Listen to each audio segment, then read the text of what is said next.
Forget the gold. Forget the serene faces carved in stone. Forget the postcards, the museum silence, the myth of timeless calm. You have been taught to see ancient Egypt as a dream. It was not a dream. It was a furnace. Step out of the shade with me. Let me show you how the ancient Egypt truly felt like. When you look at the monuments of ancient Egypt, you see stone, geometry, and permanence. You see a civilization that appears to have defeated time itself.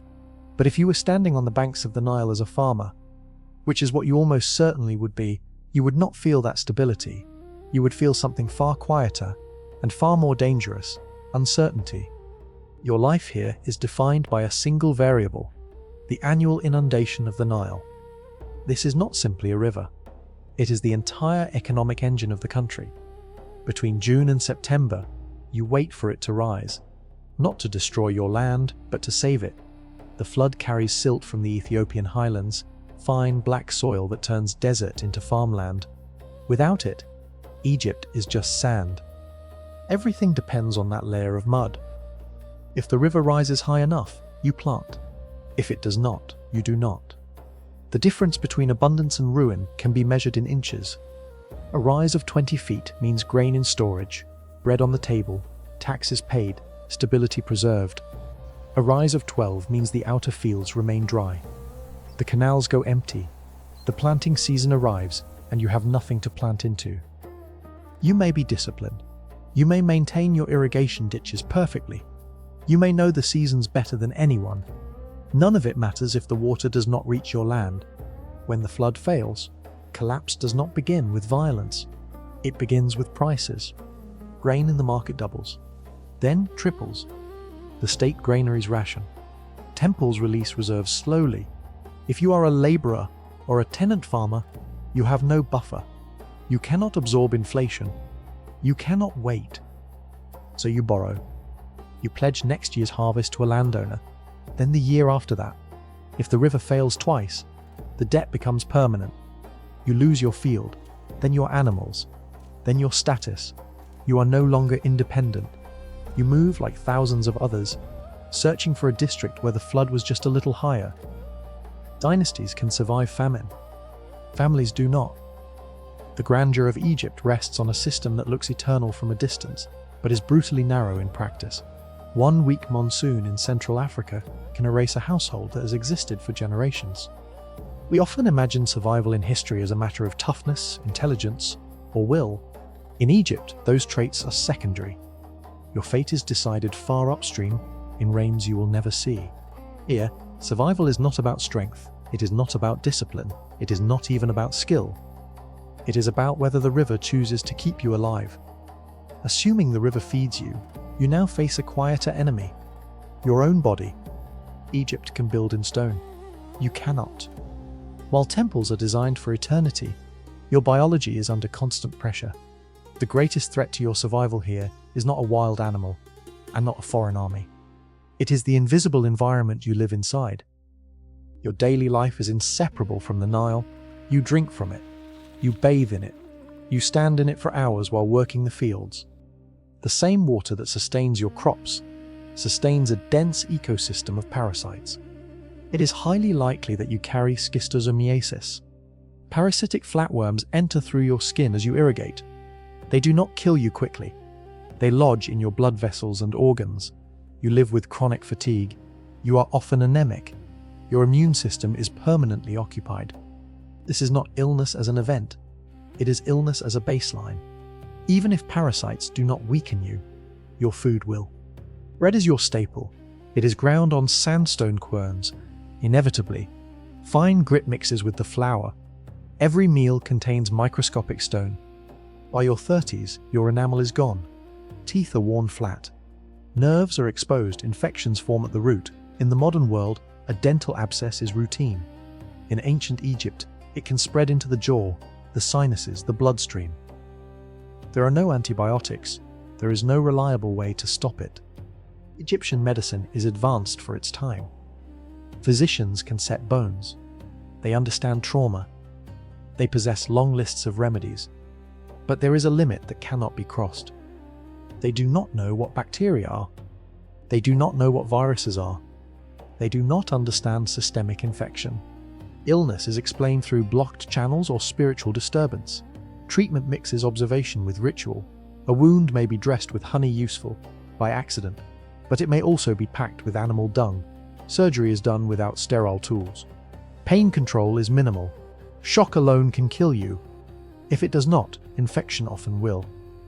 There is no sterile space. There is no safety margin. There is no recovery buffer. A cut from a farming tool, contaminated water, a fever during childbirth. Each is sufficient. Once an infection takes hold, there is nothing to halt its progress. You do not deteriorate dramatically. You simply fail to recover. Your greatest enemy is not invasion or collapse. It is time, working through biology. Most people in this world do not die in battle. They do not die in spectacle. They die because the body stops winning a fight it was never designed to survive. If you survive the river and avoid infection, you must then surrender your body to the state. The stability of ancient Egypt is not powered by magic, philosophy, or technology. It is powered by kinetic energy, by muscle, by you. You are almost certainly born into the peasant class. From the moment you can carry weight, you become productive. There is no protected childhood. Education belongs to the scribal elite. For you, learning means acquiring physical competence before your body is fully grown. Your first adversary is not another person. It is the environment. Farming here is not pastoral. It is industrial. You are not scattering seeds in open fields. You are maintaining a hydraulic system with primitive tools. You dig canals through dense mud. You redirect water by hand. You work under a sun that routinely pushes temperatures above 40 degrees Celsius. Heat exhaustion is not exceptional. It is expected. And you do not control your time. Under the corvée system, you owe the state labor as tax. When the Nile floods and the fields vanish underwater, you are drafted. You may be sent to a quarry in the desert. You may be assigned to a construction site for a temple, a tomb, or a pyramid. This is where Egyptian grandeur becomes personal risk. Stone is moved without machinery. No cranes. No engines. Only ropes, sleds, and coordinated human force. Every block is physics applied to flesh. If a rope fails, someone is crushed. If you slip, the weight does not forgive you. A torn ligament, a damaged spine, a crushed hand. Any of these reduces your economic value to zero. There is no compensation, no rehabilitation, no alternative employment. In a society without a welfare structure, injury is not a setback. It is an ending. The same rigidity governs your social position. Egyptian hierarchy is not aspirational. It is fixed. If your father makes bricks, you make bricks. The concept of reinvention does not exist. Advancement is technically possible through military service or scribal training, but statistically irrelevant. For most people, birth is destiny. A narrow elite lives in shade and linen. You live in sun and repetition. The civilization does not see you as an individual. It sees you as a renewable input. When one body wears out, another replaces it. The system continues. This is how monuments are made. They endure because the people who built them did not. Survival here requires more than health. It requires anatomical defiance. You must perform at near maximum capacity for decades, without pause, without security, without the promise of relief. The structures of Egypt were designed to last forever. The bodies that raised them were not. If you manage to secure a harvest, avoid infection, and survive the physical toll of labor, one final structure still governs your life: order itself. In Egypt, law, morality, and religion are not separate systems. They are expressions of a single principle: ma'at, balance, truth, cosmic order. A crime is not merely illegal, it is a disruption of the universe. There is no neutral space between error and guilt. The legal system exists for speed and deterrence, not for the protection of the individual. Accusation is often enough. Investigation frequently begins and ends with the bastinado. the beating of the soles of the feet until a confession is produced. Punishment is immediate and physical. For theft or tax evasion, you may receive dozens of lashes. For more serious offences, the state may remove your nose or ears. There is no rehabilitation. There is no reintegration. Your body becomes a record of your failure. There is no prison system in the modern sense. There is only pain, forced labour, or exclusion. Yet the most common path to loss of freedom is not crime. It is debt. A single failed harvest forces you to borrow. In Egypt, you do not borrow money. You borrow time. You pledge future labour. When you cannot repay, you enter servitude. You are no longer fully autonomous. Your work is claimed to settle interest. With no concept of bankruptcy, debt can persist across generations. You have not committed a crime. You have simply failed to remain solvent. And you are no longer free. This physical insecurity is matched by psychological pressure. There is no such thing as bad luck. If your child dies, it is not chance. If your house collapses, it is not misfortune. If disease enters your home, it is not random. Each is interpreted as a signal that you have fallen out of alignment with order. You must perform rituals correctly. You must offer portions of your food to the temple. You must maintain a reputation without stain. Failure is not seen as tragedy. It is seen as evidence. Even death offers no release. Egyptian belief teaches that your heart will be weighed against the feather of truth. Eternal survival depends on moral weight.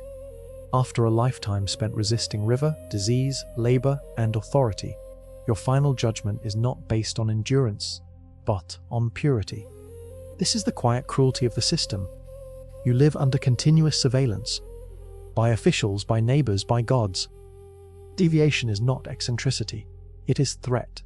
When we look at Egypt today, we see permanence. Stone that outlasted empires, gold that defied corrosion. We imagine abundance, but for the individual, existence was conditional. Survival was provisional. Stability was borrowed. Life depended on systems no one person could influence. The monuments suggest mastery over time. For those who lived beneath them, time was simply the interval before something finally failed.